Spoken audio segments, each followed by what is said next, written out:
Hi guys! Welcome back to my channel JC Sandbox. So for today's video, it will be a tutorial for traditional cross stitch. So this is not a stamp cross stitch, it will be a counted cross stitch. So we'll be using this Joy Sunday cross stitch monochrome embroidered mother. So this is the design, and the size is 23 by 22 centimeter, 14 counts in 2 strands. And because this is monochrome, we'll only be using one strand or one color of thread, the 310 color. Okay? So this video po ay para sa mga beginner in cross stitch. If you want to start in counted cross stitch and you don't want to start a stamp cross stitch, my previous video is a tutorial of stamp cross stitch, and this one is for counted cross stitch or the traditional cross stitch. So in one package, if you will buy a kit, you will get the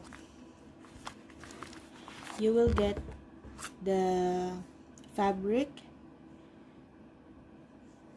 and the threads with needles, and the kit also includes the pattern. This is the pattern.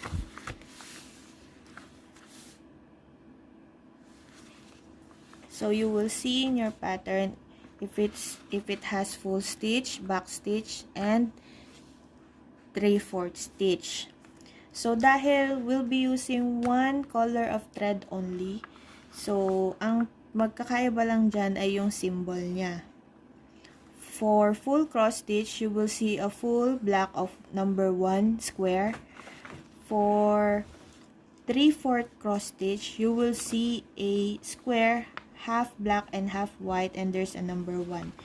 And about the back stitch, you will just see the straight line or black line in your pattern. So what I do sa bagong kit, I always do I scan the pattern. So, para hindi ko malagyan ng mark yung original if ever I want to do it on different fabric naman. So, I already scanned it. Ito na yung scan pattern niya. Yan siya. Ito na yung scan pattern.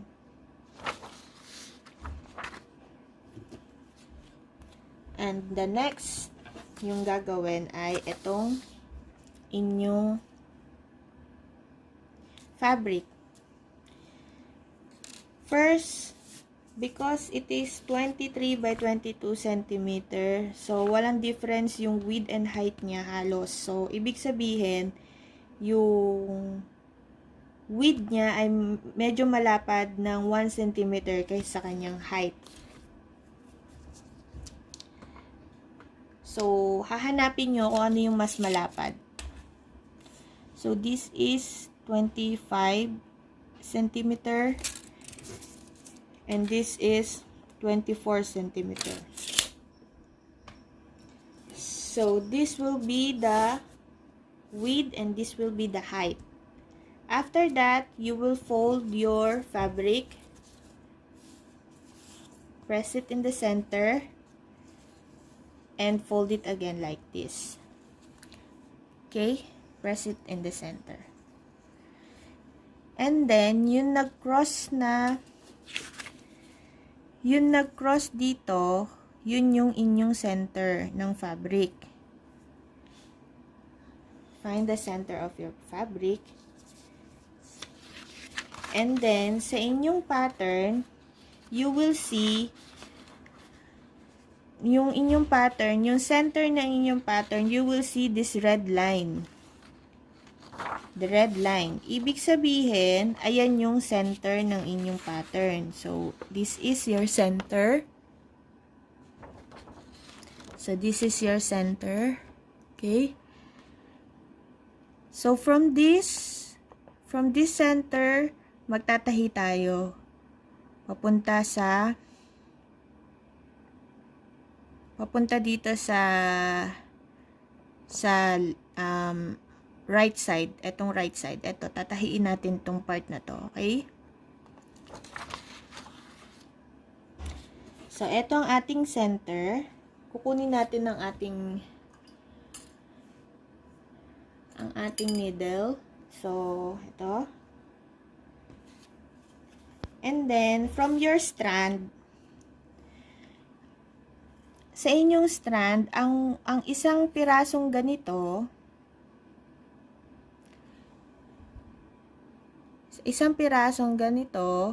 meron siyang 6 na thread. So, ang kukunin nyo lang dyan ay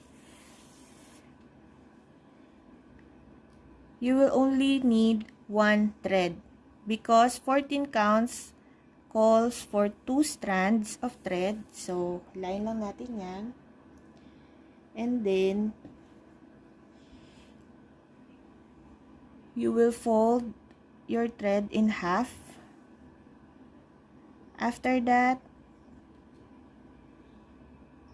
ipasok sa inyong needle. We'll be using the loop start. So, makikita nyo inyong thread ay mayroong loop. Okay? So, guys, from the center, we will stitch itong part na ito. Itong part na to. So, we will count from the center, 1, 2, 3, 4. And then, 1, 2, 3, 4. So, ito ang start natin. Okay? So, we know that this is our center. So, from here, 1, 2, 3, 1, 2, 3, 4, and then 1, 2, 3, 4. 1, 2, 3, 4.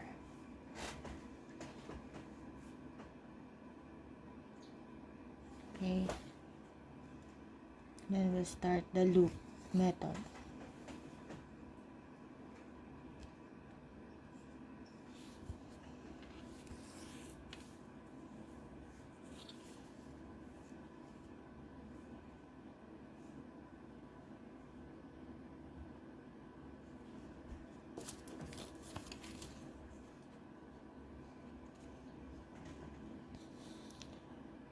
Others do some grid using nylon, fishing ng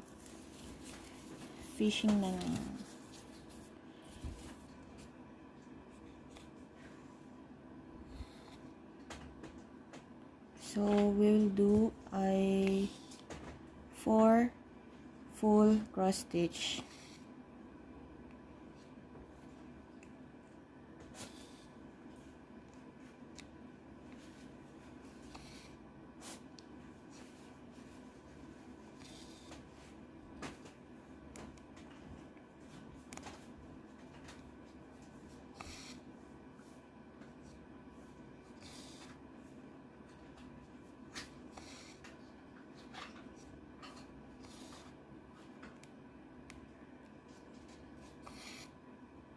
So this is 4.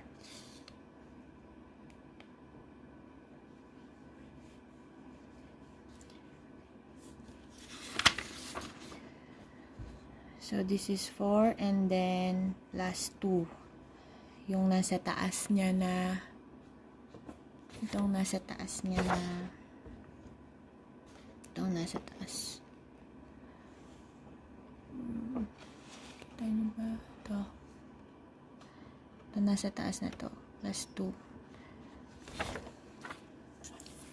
So, kaya ang tawag sa kanya ay counted cross stitch.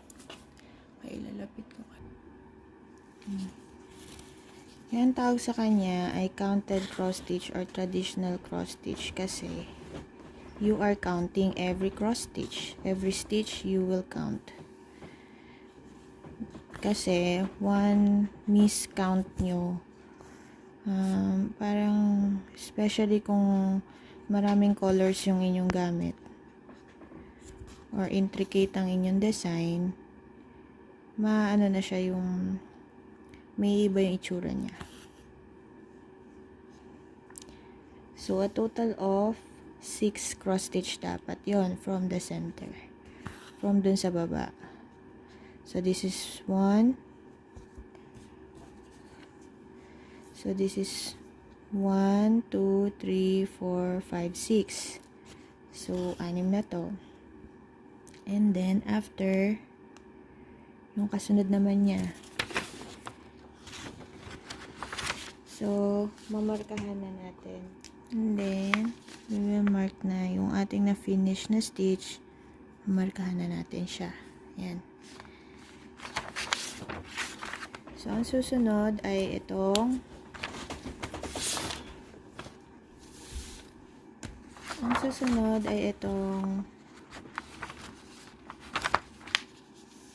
these 4. Okay?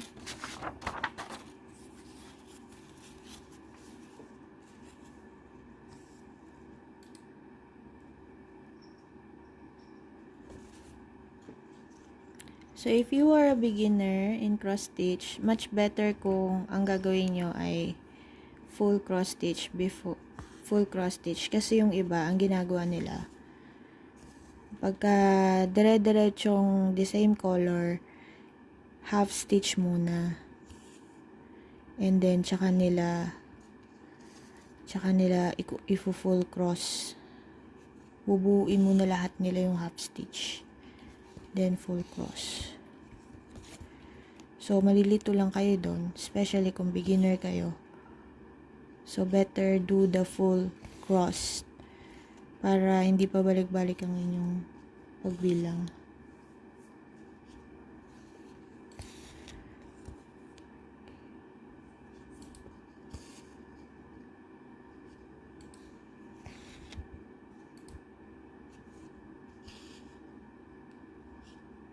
So, this is already 4. So, we'll mark our pattern. This is 4. And then, we will do this 2. And then, this 4 cross.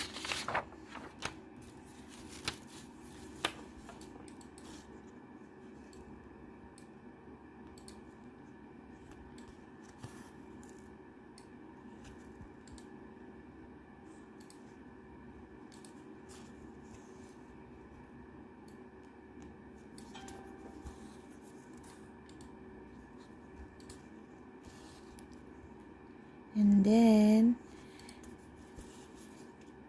if your first stitch is from lower left to upper right or upper right to lower left, then dapat lahat ng inyong stitch ay ganun.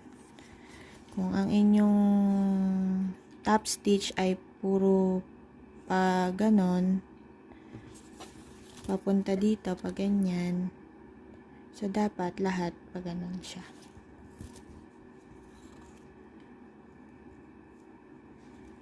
Parang ganito.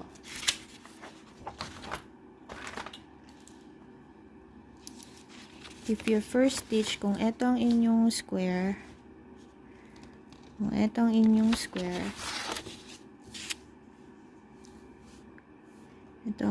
square, yan, ito ang square nyo. If yung una nyong stitch ay from lower left to right, or vice versa, right to left, lahat ng first stitch nyo ay paganon. And then, ang top stitch nyo ay from lower right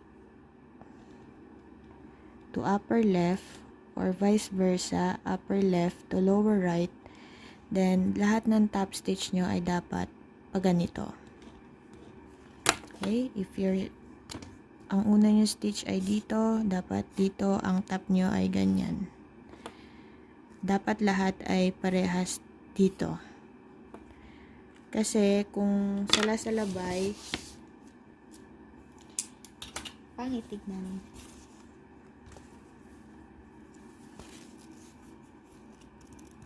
Next ay 4.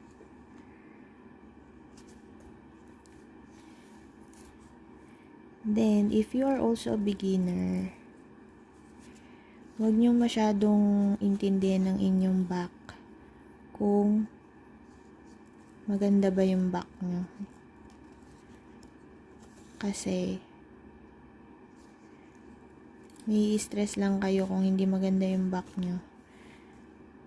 Kasi nagko-concentrate nga kayo sa unahan. Tapos, magko-concentrate pa kayo sa likuran nyo.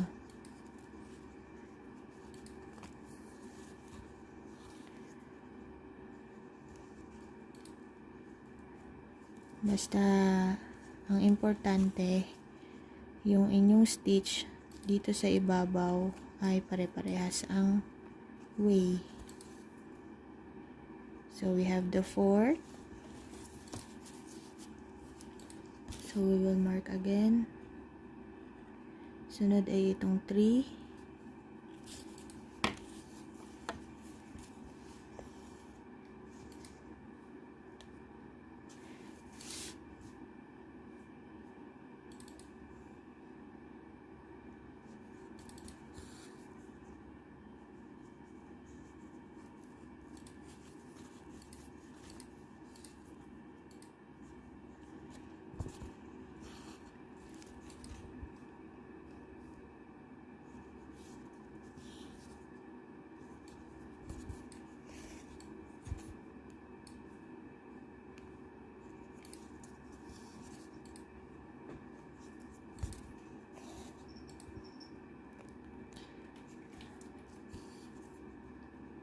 Ayan.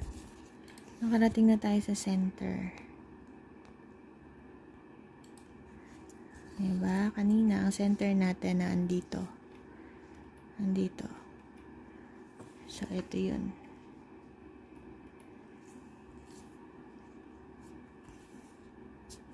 After ng 3, ito yung 3. Ito naman sunod. 1, 2, 3, 4, 5, 6. So, 6 cross. And to make sure, you will always recount. 1, 2, 3, 4, 5, 6. Always recount.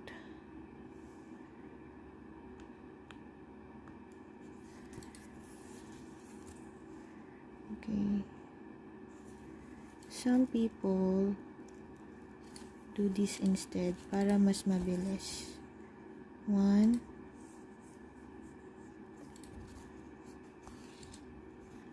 2,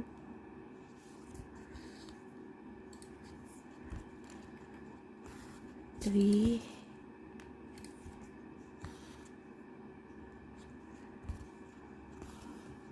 4,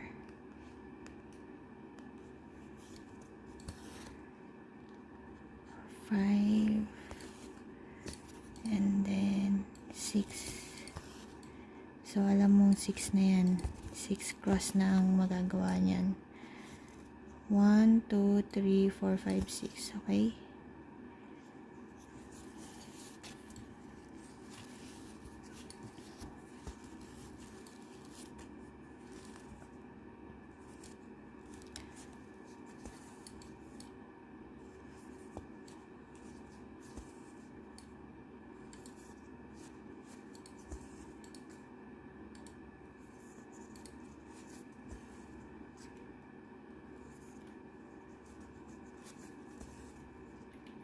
Six.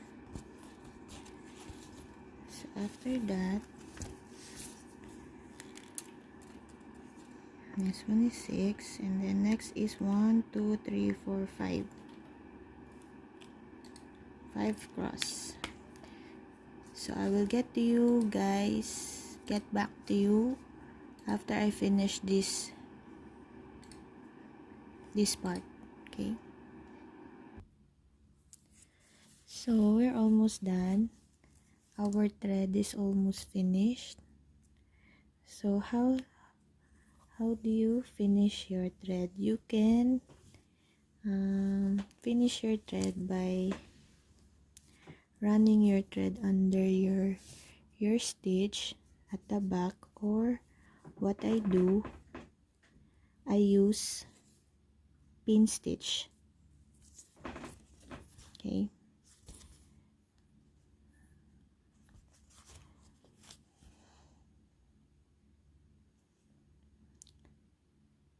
So this is my last stitch. This is my last stitch. So I will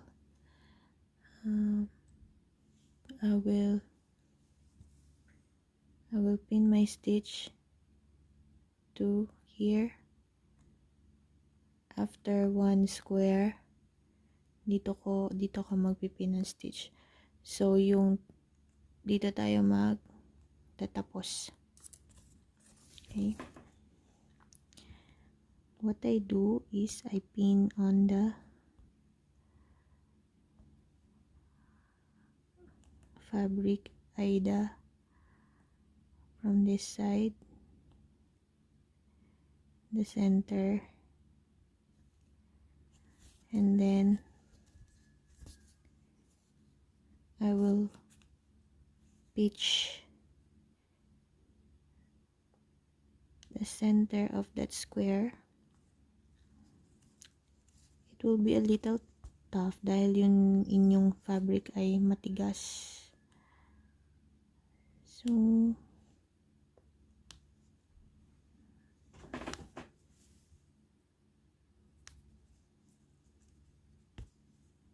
okay.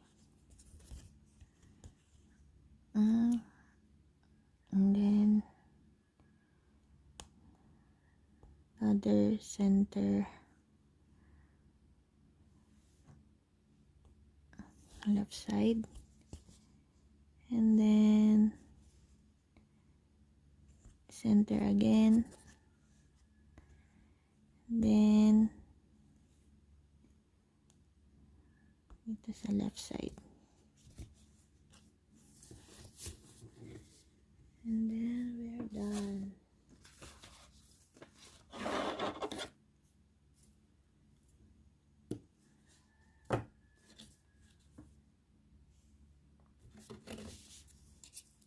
So that is how you do a counted cross stitch.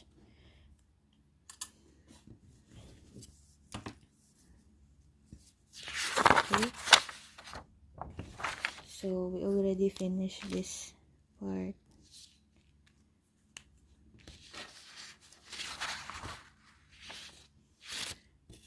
You see, so we already finished this part. So ito na yon.